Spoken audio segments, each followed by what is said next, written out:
Bismillahirrahmanirrahim. Assalamualaikum warahmatullahi ta'ala wabarakatuh. Hari ini murid-murid kita sambung pelajaran jenayat tajuk hukuman murtad, iaitu ar-riddah. Sebagaimana firman Allah Ta'ala dari surah An-Nahl ayat 106. Dihukumkan kufur orang yang murtad itu sabit dengan nas Al-Quran. A'udzubillahi minasyaitonirrajim. Man kafara billahi min ba'di imani illa man ukriha wa qalbuhu mutma'innun bil iman walakin man syaraha bil kufr sadran fa alaihim ghadabun minallah wa lahum azabun azim. Yang bermaksud sesiapa yang kufur kepada Allah sesudah ia beriman, maka baginya kemurkaan dan azab dari Allah, kecuali orang yang dipaksa, iaitu melakukan kufur sedang hatinya tenang, tentram dengan ihsan. Akan tetapi sesiapa yang terbuka hatinya menerima kufur, maka atas mereka tertimpa kemurkaan dari Allah, dan mereka pula beroleh azab yang besar.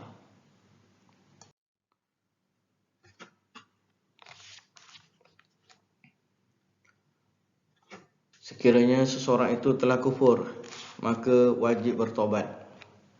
Yang pertama, wajib disuruh bertobat dengan segera ketika itu juga, tanpa ditangguh-tangguh. Yang kedua, jika dia bertobat,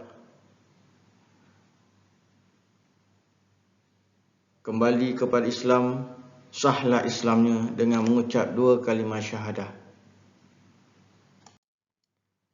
Cara bertaubat, iaitu dengan mengucap 2 kalimah syahadah, didahulu dengan iman kepada Allah. Asyhadu an la ilaha illallah, diikuti dengan beriman kepada Nabi Muhammad SAW. Wa asyhadu anna Muhammadar Rasulullah. Sekiranya orang ini tidak mau bertobat, maka hukumnya halal dibunuh. Jika murtad dan enggan bertobat, pemerintah atau khalifah Islam melaksanakan hukuman bunuh ke atasnya.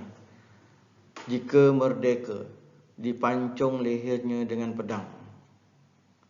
Jika selain pemerintah atau khalifah yang membunuh orang murtad, hendaklah ditakzirkannya, iaitu dikenakan denda sahaja. Dan jika murtad itu hamba, harus tuannya membunuhnya.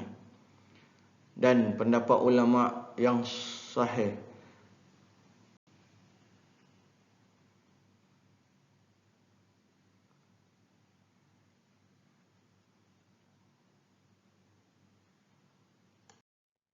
hukuman selepas hukuman bunuh, maksudnya apabila mereka telah mati dibunuh disebabkan ingkar untuk bertaubat,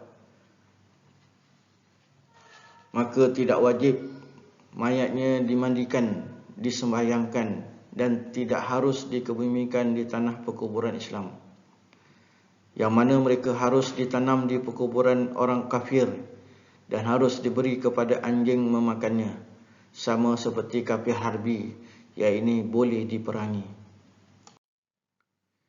Jika anak dalam kandungan sebelum ibu bapa murtad, anak itu dihukumkan Islam atau Muslim kerana terhasil semasa ibunya masih beragama Islam.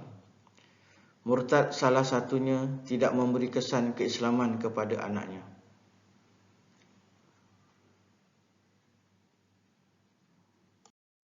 Jika anak dalam kandungan ketika ibu bapa murtad, yang pertama, anak yang terhasil ketika murtad salah satunya masih Islam di peringkat ibu atau bapa dan ke atas yang boleh dinasabkan kepadanya, anak itu dianggap Islam kerana mengikut usulnya yang Muslim, boleh dibangsakan kepadanya walaupun jauh jarak pertalian darahnya.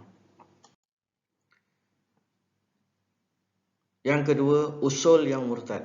Anak juga turut murtad jika semua usulnya murtad, tetapi tidak boleh dibunuh sehingga ia hampir ke peringkat baligh. Yang ketiga, apabila telah balik, hendaklah disuruh ia bertaubat, iaitu kembali kepada Allah. Dan yang keempat, jika salah seorang daripada usul murtad dan seorang lagi kafir, maka anak itu dihukumkan kafir. Bagaimana pula harta orang yang murtad? Harta orang murtad ditahan. Yang pertama, segala harta orang yang murtad naklah ditahan dan harta diserahkan kepada orang yang adil untuk dijaga dan diuruskan. Yang kedua, jika mati dalam keadaan murtad, hilanglah hak pemilikan terhadap harta tersebut. Yang ketiga, harta itu akan kekal menjadi miliknya jika ia kembali kepada Islam. Bagaimana pula perbelanjaan yang diambil daripada hartanya? Yang pertama, perbelanjaan untuk dirinya diambil dari hartanya sendiri. Yang kedua, perbelanjaan untuk orang yang wajib ditanggungnya, iaitu harta orang yang murtad. Yang ketiga, dibayar hutangnya yang dibuat sebelum murtad daripada hartanya. Dan yang keempat, bayar ganti rugi terhadap apa-apa yang dirosakkan semasa murtadnya daripada hartanya. Begitu juga harta orang murtad boleh disewa. Iaitu segala harta orang murtad boleh disewa, sama ada harta boleh alih atau tidak boleh alih, supaya ia selamat daripada kehilangan.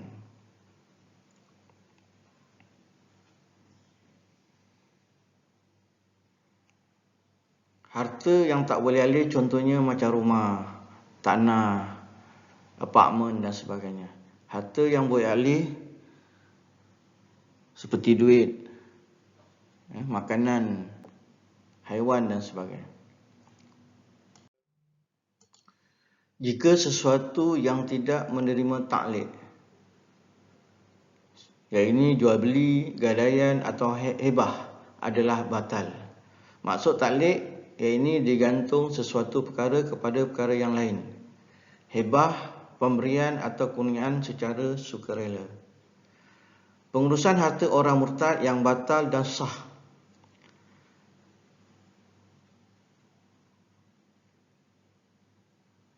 Jika sesuatu yang tidak menerima taklid, seperti merdeka, tadbir, wasiat, hukumnya terhenti ke atas keadaan yang pertama, jika kembali kepada Islam, sah pengurusan harta tersebut. Yang kedua, jika tidak kembali kepada Islam, terus menjadi kafir, batal pengurusan harta tersebut. Seterusnya kita lihat kesan buruk murtad. Yang pertama, mendapat murka Allah dan berdosa besar. Yang kedua, menghuni neraka Jahannam. Yang ketiga, keluarga berpecah belah. Dan yang keempat, harta tidak dapat diwarisi. Apa hikmah meninggalkan murtad? Yang pertama, terpelihara agama dari anasir-anasir murtad. Yang kedua, nasab atau keturunan dapat dijaga dan terpelihara. Yang ketiga, terselamat dari azab neraka. Dan yang keempat, hubungan kekeluargaan terjalin utuh. Maka dengan ini selesailah pelajaran yang kedua, tajuk murtad. Jadi Ustaz harap semua murid faham tentang tajuk ini. Sekian, Assalamualaikum warahmatullahi wabarakatuh.